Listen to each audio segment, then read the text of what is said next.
Welcome to the Jerry Pal Podcast. This is Eric Widera. This is Alex Smith. And Alex, we have a great lineup today. We're going to be talking about new research in psilocybin in serious illness. It's a lot of the letters are swimming in front of me because I did my dosing in advance. Did you? Yeah. I'm doing microdosing, Alex. Okay, I'm fine. So you don't know. Our first guest today is James Downar, who is a critical care and palliative care doctor and researcher and head of palliative care at the University of Ottawa. James, welcome to the Jerry Pal Podcast. Good afternoon. Our next guest is Margaret Ross, who's a clinical psychologist and researcher at St. Vincent's Hospital in Melbourne, Australia. She's joining us at 6 a.m. her time. Margaret, thank you so much for joining the Jerry Pal Podcast. Thank you for having me. Bleary-eyed, very happy to be here. And our last guest is John Zarrabi, who is an internist and palliative care doctor and researcher at Emory. John, welcome to the Jerry Pal Podcast. Thank you for having me. And I met all three of you and watched you do a presentation about psilocybin research at the Congrès International des Soins Palliatifs McGill. I apologize to all the Quebecois and anybody who speaks French for that pronunciation. You can send directly to Alex any email feedback. We got a lot to cover. We're going to be talking about 3 new trials on psilocybin therapy. But before we do, we always start off with a song request. James, I think you got the song request for Alex. Yeah, right on. In our trial, because of security reasons, we are required by Health Canada to store the substance in a special secure area in my office. And one of my neighbors, my office door is green. And one of my neighbors pointed out that there's a song called The Green Door. I'm actually going to show you a picture of the green doors just so you can see it. It's there. And it is a green door. A green door. For all those just listening, we just saw a very green door. That's a green door. And you really probably don't want to ask what's going on behind the green door, but you can sing a song about it. Who's the song by? Oh, gosh, I don't know.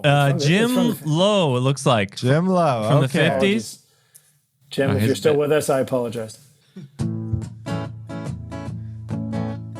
Midnight, one more night without sleeping, watching till the morning comes creeping. Green door, what's that secret you're keeping? There's an old piano and they like it hot behind the green door. Don't know what they're doing, but they laugh a lot behind the green door. Wish they let me in so I could just find out what's behind that green door. That was fabulous. Fun choice, James. Thank you. Let's jump into the green door that is psilocybin. So we've done a podcast. We've done 2 podcasts on psychedelic-assisted therapy, not just on psilocybin, though. We did one with Ira Byock. We'll have a link to that. We had one with, who was on that again? We had Theora Cimino, who was a palliative care fellow at the time. Stacy Fischer. Yep. And Brian Anderson. Yep, there you go. We'll have links to both of those. So if you want to do a deeper dive into psychedelic assisted therapy, you can do it there. Today, we're going to be talking about psilocybin, and specifically, we did talk a little bit about what it was in the past podcast, but maybe we could just start off with a little refresher. What is psilocybin? Margaret, I'll turn to you first. You turn to me. Oh my gosh. I was like, if I go quiet, the others will jump in for sure. So psilocybin is a compound that is a psychedelic compound that is found in what is colloquially known as magic mushrooms. So in the psilocybe genre of magic mushrooms, and it has been used for many, many years in indigenous ceremony in Oaxaca to kind of occasion mystical, spiritual type experiences. And it kind of made its way into medicine probably around, I'm going to say, the 50s, after there was a fairly interesting Time Life article that was published. Gordon R. Wasser. Am I saying that right? Gordon Wasser. I always get, yeah. So Wasser and his wife, who was an amateur mycologist, went to Oaxaca and they experienced these magic mushrooms.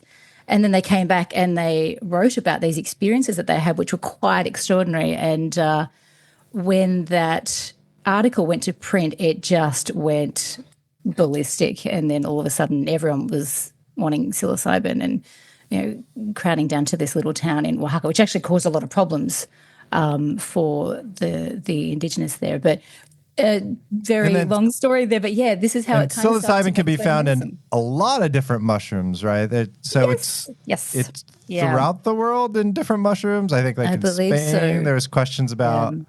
Yes. Yeah.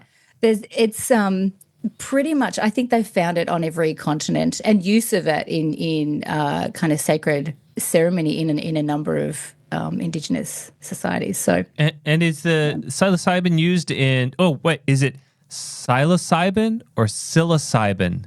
Oh, you know what? I'm going to throw this to the lads. Does it depend on your accent? Canadian, Australian? Tomato. Okay, it doesn't matter. Oh, good. So I can say anything I want. I am not sticking my foot in my mouth. Is psilocybin that's used for medicinal purposes in your studies, for example, is that manufactured or is it derived directly from mushrooms?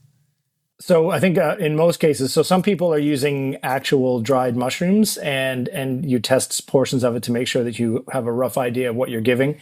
It can also be purified from mushrooms and given in a very measured quantity for quality purposes. Psilocybin itself is a prodrug, and it gets activated by just simple, I think it's phosphorylation or something, or dephosphorylation, I forget which, by an enzyme that is ubiquitous before it becomes psilocin, which is the active form. So some people actually just take straight psilocin, but it's much cheaper and easier to use psilocybin. And how does it work? What receptors are we activating or deactivating, or? So it's an agonist of this 5-HT2 receptor, serotonin 2 receptor, which is, there's a whole big class of different serotonin receptors. And those of us who work in palliative care are more familiar with the 5-HT3 receptor, which we use for nausea management. But there's a whole bunch that seem to have very varied roles, and not all of them are understood. So 5-HT2 was, I don't think anyone really quite understands how it works, but agonism at that site seems to be the mechanism of this particular psychedelic. And why use it in palliative care?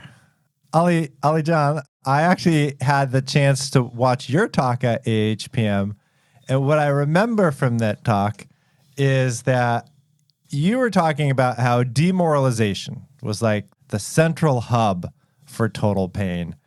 And then the last couple slides, you talked about the potential role for psilocybin and psychedelic-assisted therapy. Tell me what you meant by it's the central hub, demoralization.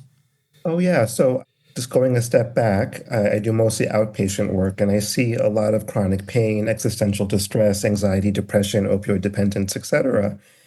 And I spent the past couple of years just collecting data from several hundred early palliative care patients and did a network analysis, which basically just looks at the correlations between different constructs, whether they're physical, emotional, social, or spiritual.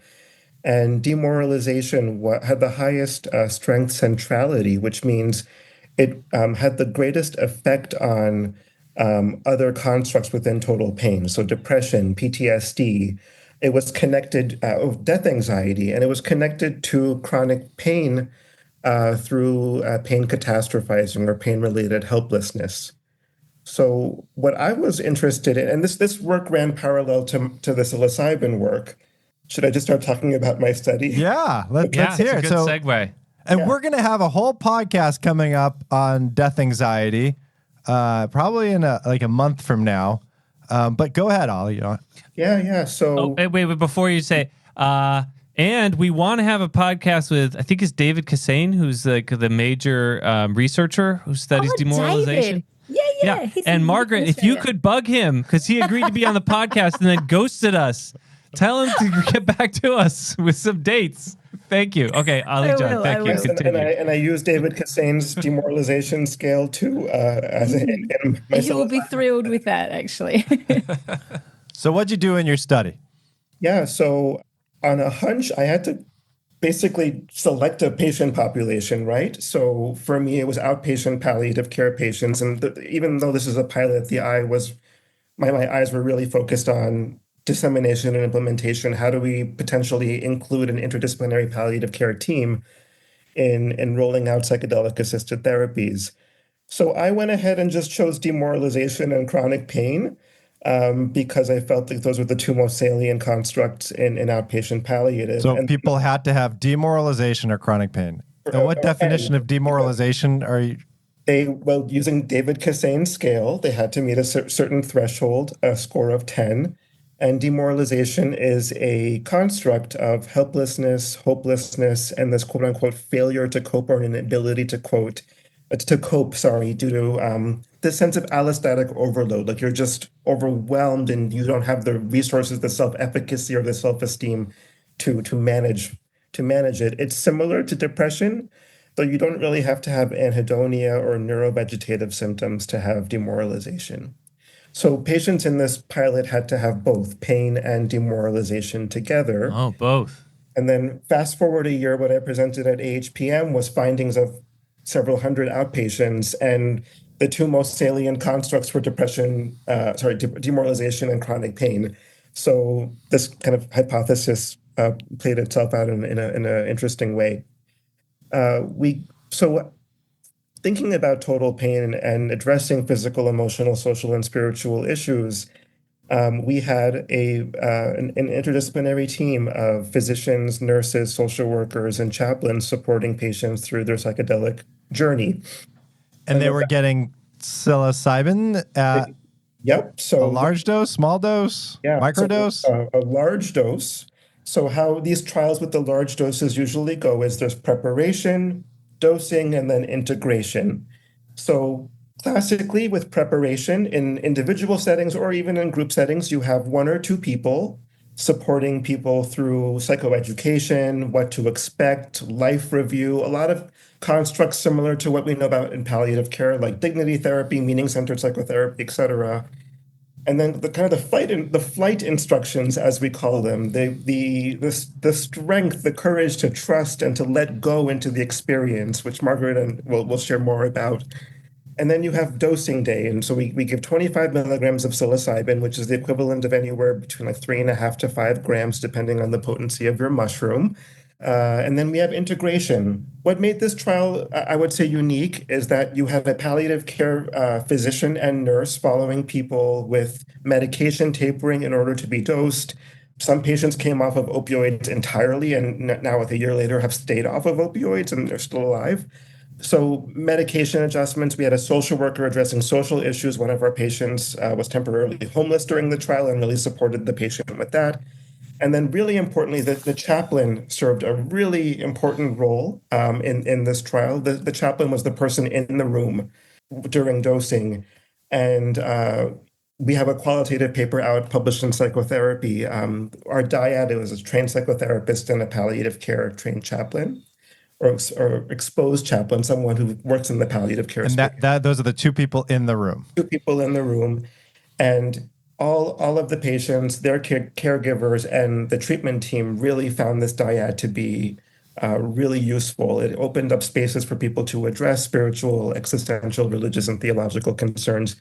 And just to summarize the results, it was a pilot study, so it was highly acceptable. 7 out of 10 of these patients that it was one of the top 5 most educational and meaningful experiences of their entire lives. And 6 out of 10 said it was among the top 5 most spiritually significant experiences of their lives. And just to wrap up my portion of telling about the trial, these medications are amplifiers of consciousness and they can worsen pain. So some of our patients had dramatic worsening of their pain during the experience, even though catastrophizing and the median scores dropped by 50% for pain intensity, impact on mood, and catastrophizing. But the experience can be really intense. And our palliative care patients really want some sort of way to tap out or to even be able to be medicated with opioids during their experience, which really isn't part of the language of psychiatry that really leads most of these trials.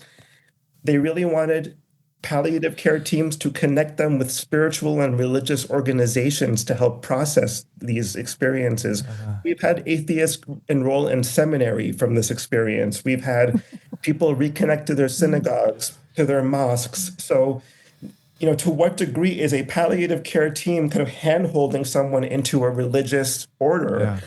So this is what they wanted.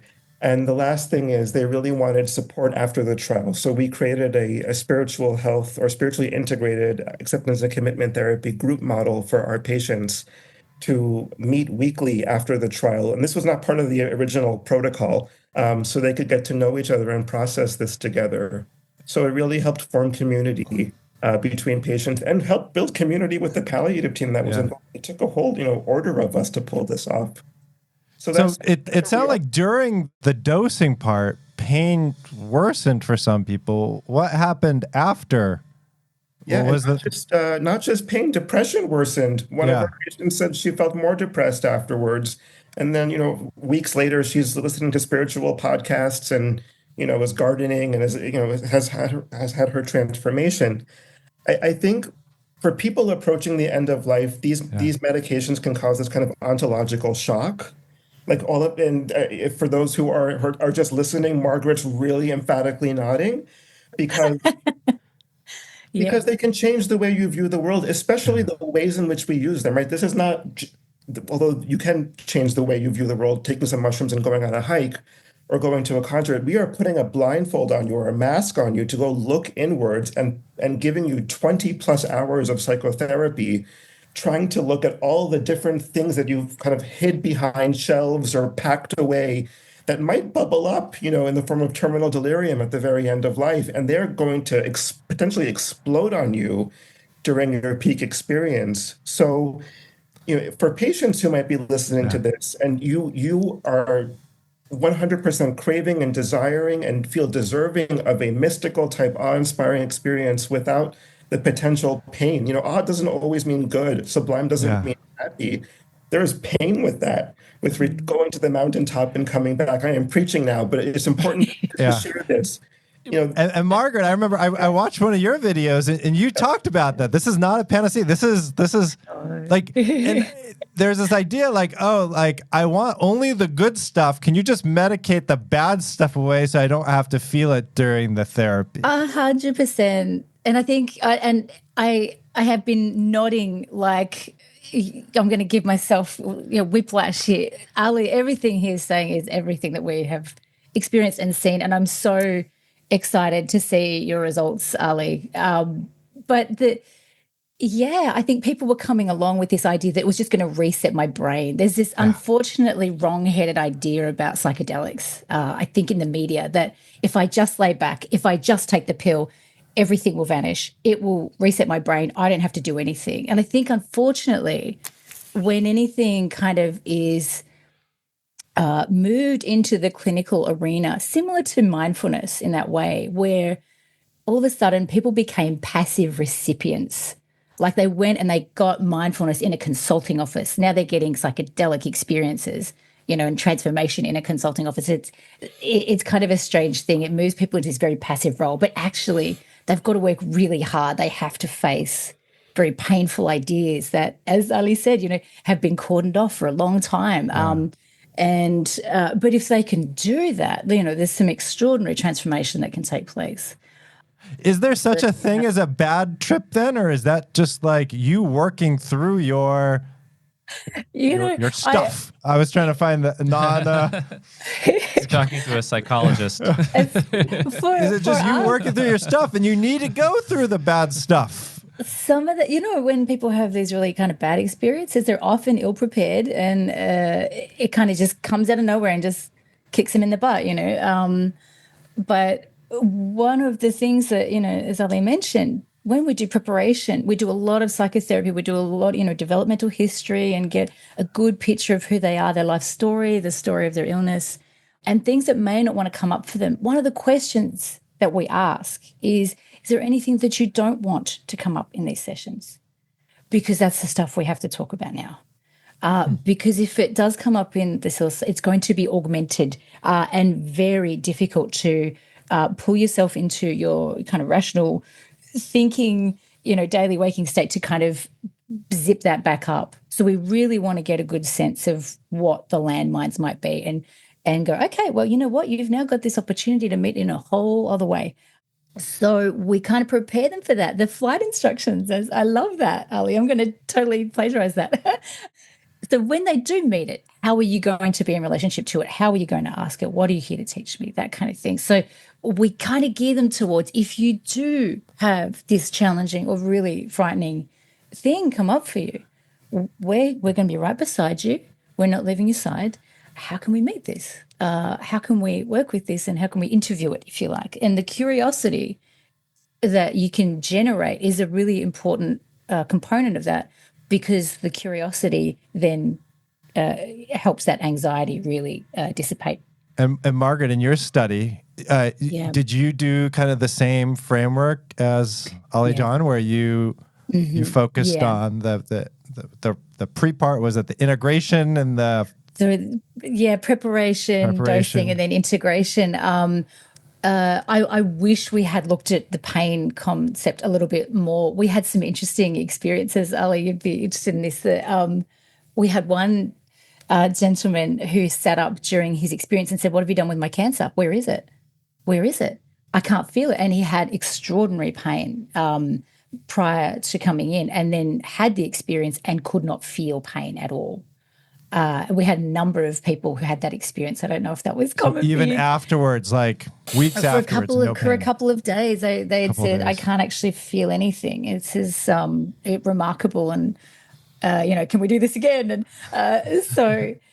but then there were also experiences of augmented pain as well. But yes, we did the same kind of setup, which is what they call the set and setting protocol, which is, if you're interested, it's a 2008 reference by I think Maddie Johnson, Roland Griffiths, and Bill Richards, about the safety guidelines around hallucinogenic use, which really details how you've got to really thoroughly screen people and prepare them to go on these experiences. And then you don't just leave them hanging, instructions on how to be with them during dose day and how they can make use of you. Who was in your study, who was with them during dose day?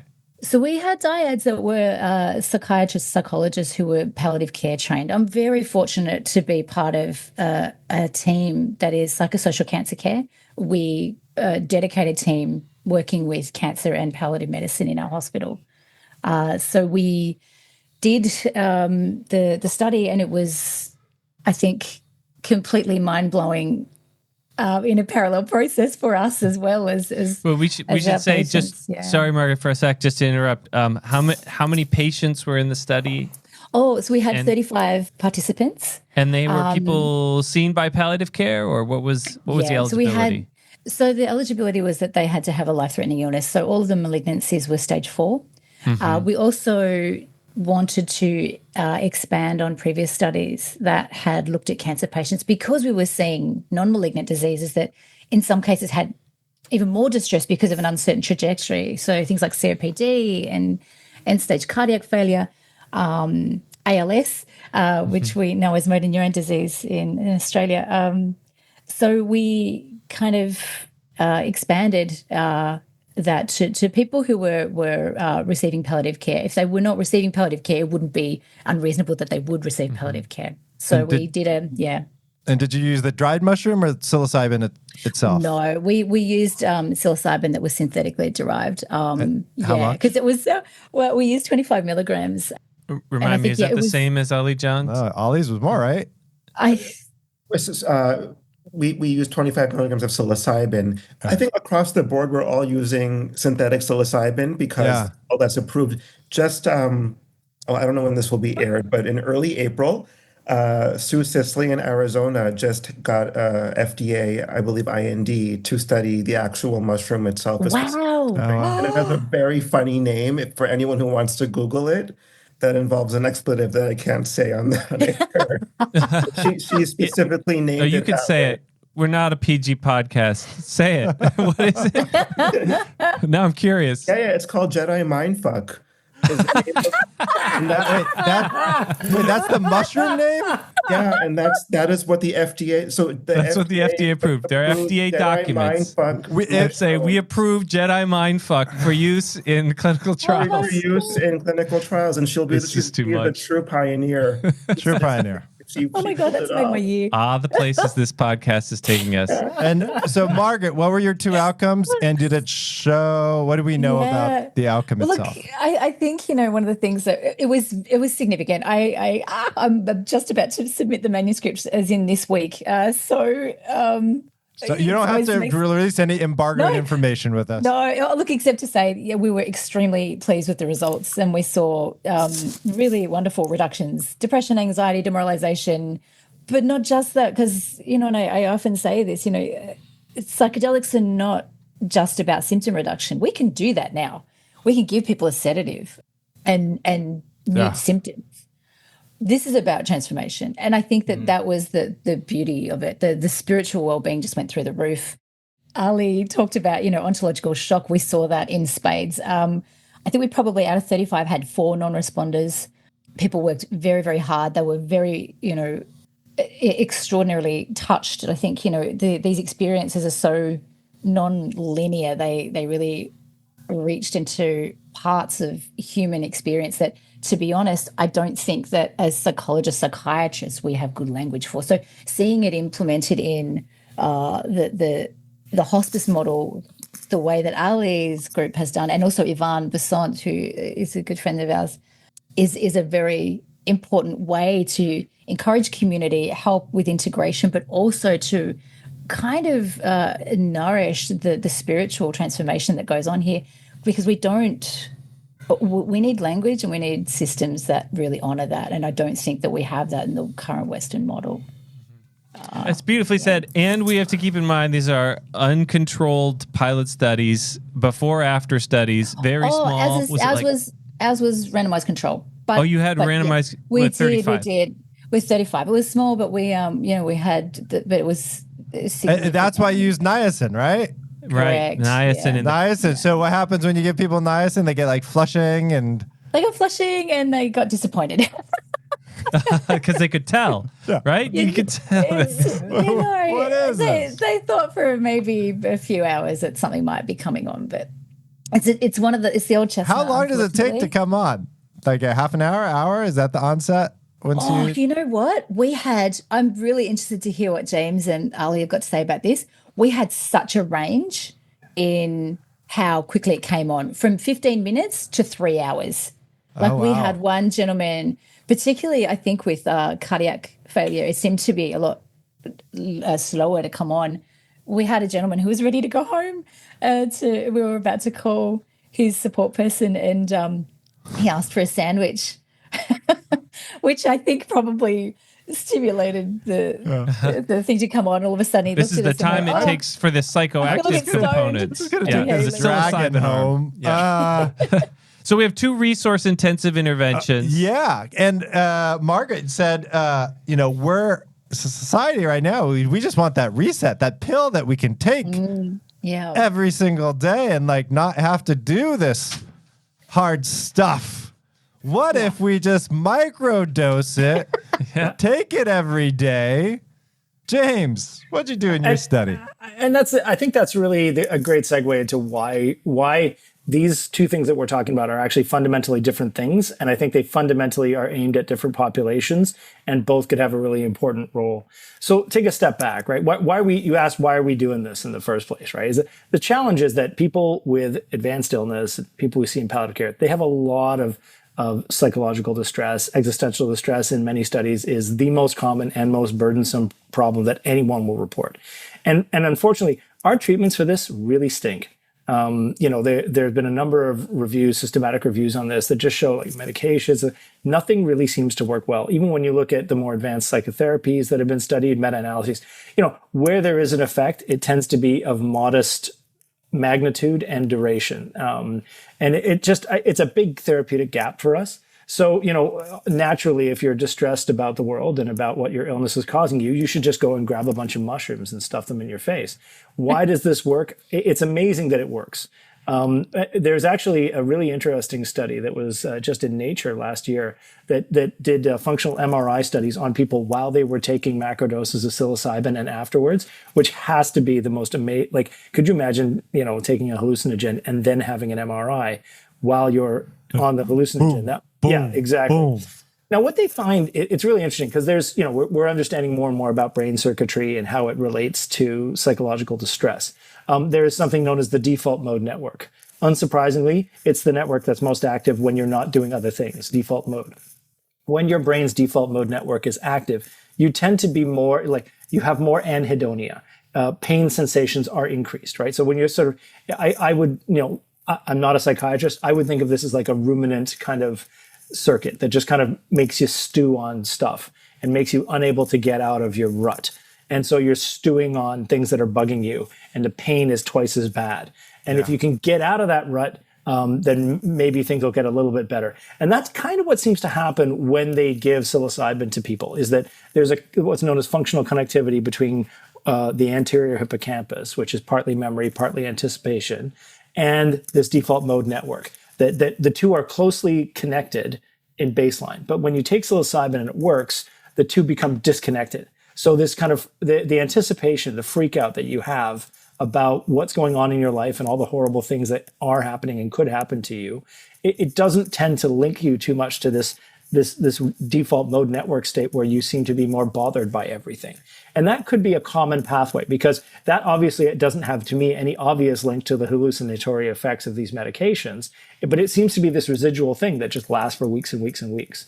So maybe you don't need to go through the trip part if you can just, or this very research. How many hours did you say this lasted with the Margaret? John's 20 hours, 20. right? 20 plus, and patients wanted more. And Margaret, in your study?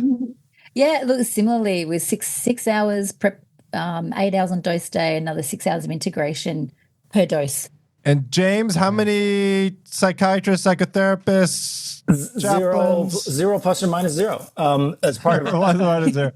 Yeah. So just to be clear, the patients that we saw, again, were generally, I think, much more advanced in their illness course. So these were people who were felt to have all you had to do was basically have more than a month to live, just so we could get through the protocol in order to be included in the study, and followed by a palliative care provider.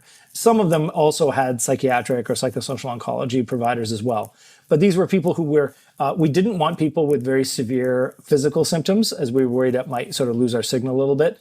We wanted to really focus on people who are having more of the psychological distress and the existential distress. So it was essentially anybody with an ESAS, depression, anxiety, or well-being above 7. And if you had between a month to a year to live, and were followed by a palliative care provider. Many of these people had quite advanced illness, and so I don't think would have been able to get through the psychotherapy that would be involved in doing a macrodose experience. So that's an important difference there. All right, Margaret, Ali, I got a question for you. Would you put people with very, very advanced serious illness through this protocol that you're using? It depends. I mean, we were lucky enough that many of our participants were not that, they weren't. We did have a couple of people who were bedbound, but in terms of our protocol, we were looking at people who had a 6-month prognosis, because we had quite a bit of follow-up. But I think that if people are very, very sick, as James said, you lose your signal, but also, we're mindful of it's exhausting. It's a really exhausting experience for people. And 25 milligrams is a whacking dose. It's not underwhelming at all. So I know Ivan had people who were much sicker, and they seemed to tolerate it quite beautifully. I think, things like, they've already got such a symptom burden of nausea and fatigue and things like that. So when we did have, it may make things worse for during. It can, But Yvonne was a fourth presenter at the Congrès International. I'll stop there. But, we figured we could only have 3 guests. Apologies, Yvonne. We'll have you on another podcast. Okay, James, what outcome did you look at? So we were looking at something called the PGIC, or Patient Global Impression of Change scale. So it's a 7-point validated scale where the patient themselves just evaluates how they feel compared to their baseline on a scale of 7. 5 and above is generally considered to be a significant response. Is it quality of life, symptoms? What's a scale? It's whatever they want it to mean. That's one of the challenges. It's commonly used in the chronic pain field, and it's quite a commonly used endpoint. But it's meant to be a very patient-centered, whatever is most bugging you or whatever you, and then also you're integrating the burdens and the side effects of the therapy as well to decide, like, do you want this or not? And did you, how impactful, how beneficial did you find this? And so that was our primary endpoint. Our primary efficacy endpoint. It was a feasibility study, and we were also doing dose finding. So we gave a week at 1 milligram, week at 2 milligrams, week at 3 milligrams, compared to the 25 industrial strength doses that Ali, John, and Margaret were using. And that's daily, 1 milligram daily. So Monday to Friday, you take the weekend off. One of the key things they find with microdosing and psychedelics in general is you have to take breaks, because they tend to get a sort of tachyphylaxis type effect very quickly, where you get no response.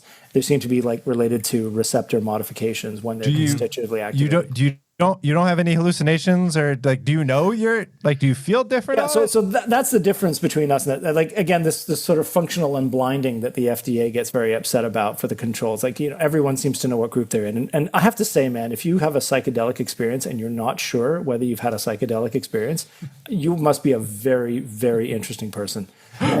In terms even of at 1 milligrams, our patients are not getting that. They're not getting that at the higher doses. So it seems to be weight based. So we had a couple of people that once they got above like 0.05 per kilo. Don't do math right now, but for people who were very small, like physically very frail, and got to our higher doses, they started to have they would feel like their arms would become numb and they'd feel funny and dizzy, and then they'd have to lie down for an hour. So we bring them back down to a lower dose. There was one person that started to have what I think were maybe more dissociative symptoms, where they were sort of like, was that chair there before? Hang on, what happened? So no actual frank hallucinations, but some people do describe their visual changes, like we had somebody with ALS who responded extremely well. Who had they communicated by looking at a letter screen, and it would track his eye movements.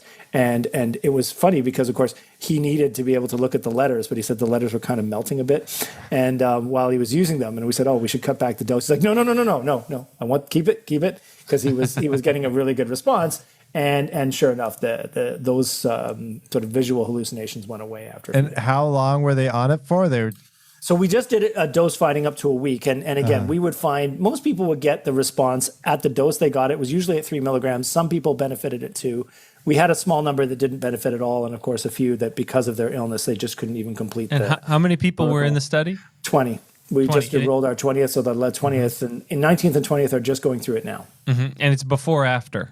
It's a before, after. We're asking them to just rate their own benefit. We've already actually got funding for an RCT using placebo control, which we're hoping to get off the ground in the next couple of months. Placebo. How many people for that one?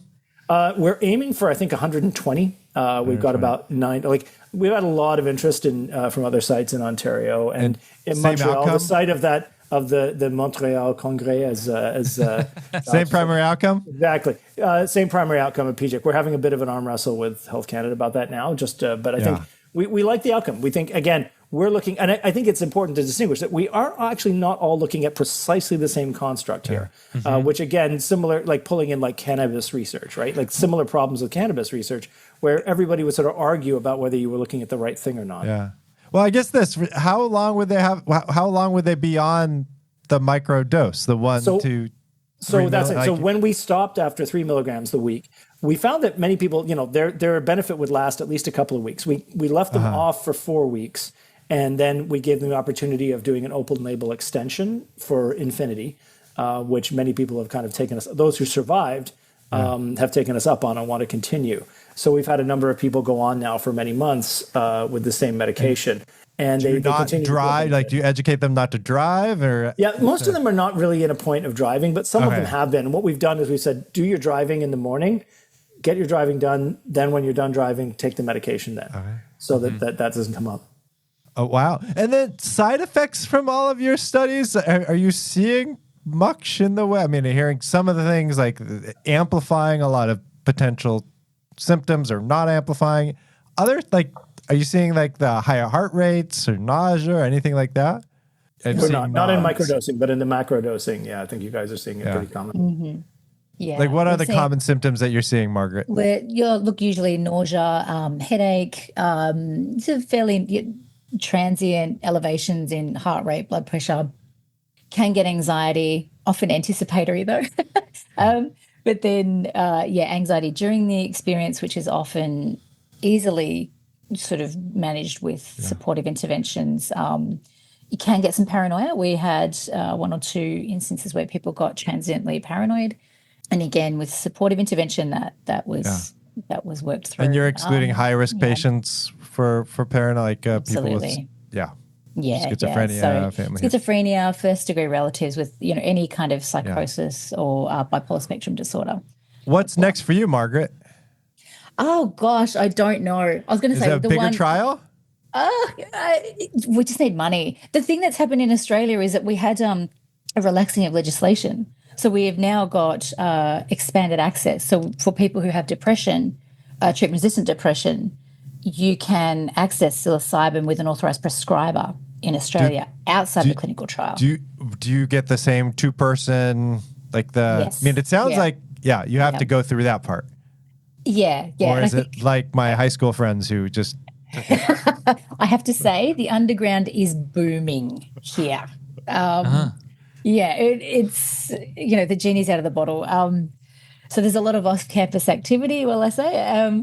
I think. Look, I would love to see more of the work of James and Ali in terms of, and also some colleagues in Baltimore. Manish Agrawal and Brian Richards and Bill Richards, who did groups of cancer patients with psychotherapy. Yeah. It's a much more accessible from a cost point of view, from a time point of view, but also it brings community. Ali, his group that were like, hey, we really need to kind of get together and talk about our experiences. It was such an important learning for us because people came out and went, I just saw the cosmos. Who do I tell about this without sounding like I'm absolutely, batshit? And they did. We were like, who do I talk to about this? I can only talk to you two as my therapist. So they needed community to be able to talk about this and feel understood. And it's the biggest regret that I had for my study. And really strong anecdotal evidence, some early empirical evidence from these really small studies. But I would be remiss if I didn't channel Stacy Fischer and say, the hype machine has gone far and away ahead of where the evidence is on psychedelics in general, and including psilocybin. Ali John, what's next for you, and what do you think the field needs in order to advance here? I think we need to study adverse effects a lot more, especially among older adults who are using this more and more frequently. In clinical trials, 4% of people across the board have persisting adverse effects. And that's not a tiny number. In meditation, it's like 9%, by the way. So meditation is not innocuous either. But are you doing a bigger trial? Yeah, so I want to use the spiritually integrated palliative care model, looking at total pain as the outcome. So, I'm not bound by the FDA for drug approval, so I can do what I think matters most. I just need a funder. So that would be great. And including groups afterwards for integration, which I think is really, really critical. That's great. Lightning round, real quick. Super lightning round, because we got to get back to the green door. One main hope that you have for psilocybin therapy when we're thinking about it for people with serious illness. James? Yeah, I'm very interested in anything that's really scalable. Like the things that we're looking to study here are really just things that we could do for a lot of people easily. And that's why I think the psychotherapy and the psychedelic assisted macrodosing psychotherapy is super important. And I'm hoping that these things can all be like, can we get something for the masses? Because this stuff may be something that could work really well for those few who don't respond. For a select group. Exactly. Wonderful. Margaret? I would probably echo James in that way. I think that there's room for all of that in terms of the microdosing and macrodosing. I'm so keen to hear more about your work too, James. But I think, having systems that allow for accessibility. The biggest problem at the moment is that it is prohibitively expensive.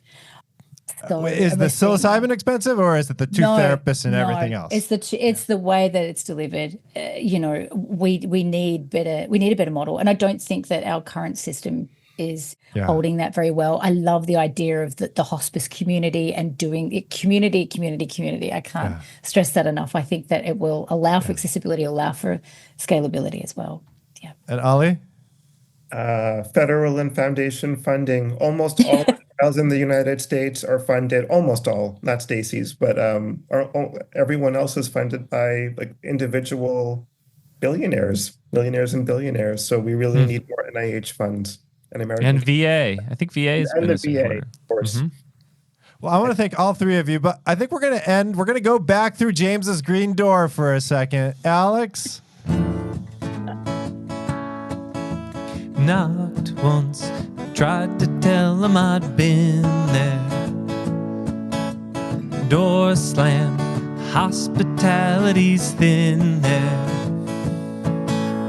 Wonder just what's going on in there.